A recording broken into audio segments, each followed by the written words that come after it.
اس لیے کیونکہ آپ کی وجہ سے، اور میری نظر میں میں شہباز گل کی بات سے اس حد تک ایگری کرتا ہوں، اور میں نے بھی اس پہ اپنا یہی تجزیہ دیا تھا کہ آپ کو جتنا عمران خان صاحب نے سپورٹ کیا تھا نا اپنے اس 3.5 پونے 4 سال کے ٹائم پیریڈ میں، کسی کو نہیں کیا تھا.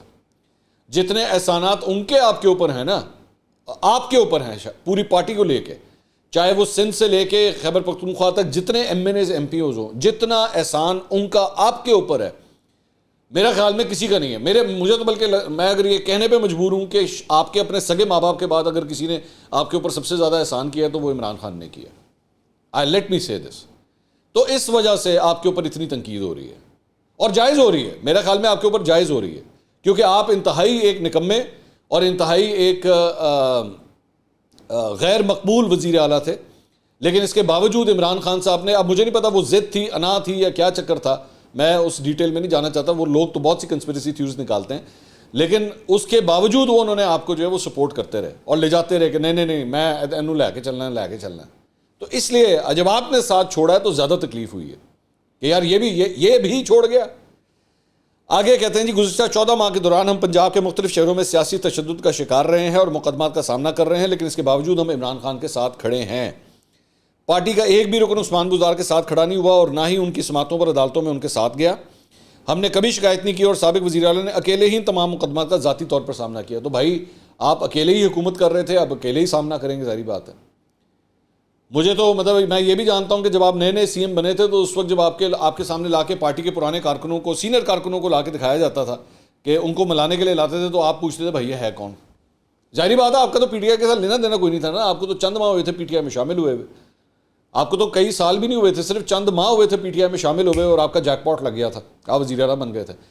تو اور آپ نے کوئی 3.5 پونے 4 سال اس ریلیشن شپ کو بلڈ کرنے کے لیے کچھ کیا بھی نہیں ہے. میرے پاس تو وہ ڈیٹیلز بھی ہیں کہ آپ کی اپنی پنجاب کی کابینہ کے ساتھ جو ہے وہ آپ کا کیا ریلیشن شپ تھا، کہ آپ کے مطلب کس طرح ناراضگیاں وہاں پہ چل رہی تھی، میں سب جانتا ہوں میں.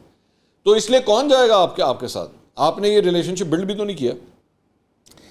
انہوں نے کہا کہ بزدار کے خاندانی ذرائع نے سوال کیا کہ کتنے پارٹی کارکنوں یا رہنماؤں نے ان کے ساتھ یکجہتی کا اظہار کیا یا آواز اٹھائی کہ انہیں سیاسی طور پر نشانہ بنایا جا رہا ہے.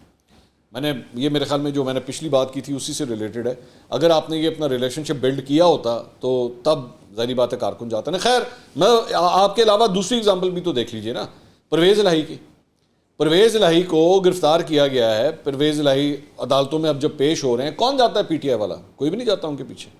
وہ جو 2-4 لوگ ہوتے ہیں وہ ان کے اپنے بندے ہیں، وہ اپنے دھڑے کے لوگ ہیں، جو اگر وہ کاف لیگ میں ہوتے وہ تب بھی جاتے، وہ کل کو کسی اور اگر جماعت میں بھی چلے گئے تب بھی جائیں گے ان کے ساتھ. پی ٹی آئی کا بندہ کوئی نہیں ان کے ساتھ، جبکہ وہ پی ٹی آئی کے صدر ہیں.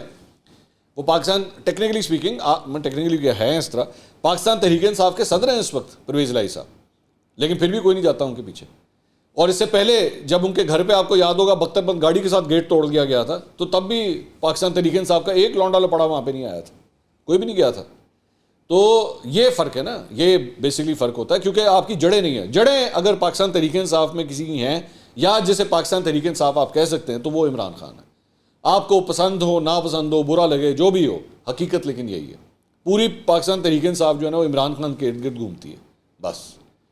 تو وہ عمران خان کو اگر آپ مائنس کر دیں تو اس کے بعد پی ٹی آئی ختم ہے. کوئی اور ایسا پائے کا لیڈر نہیں ہے جو عمران خان کو ریپلیس کر سکے. ایون دو یہ کہانی اس وقت چل رہی ہے، کوشش یہی چل رہی ہے کہ کسی طرح جو ہے اس کی ریپلیسمنٹ کے طور پہ کسی کو لایا جائے.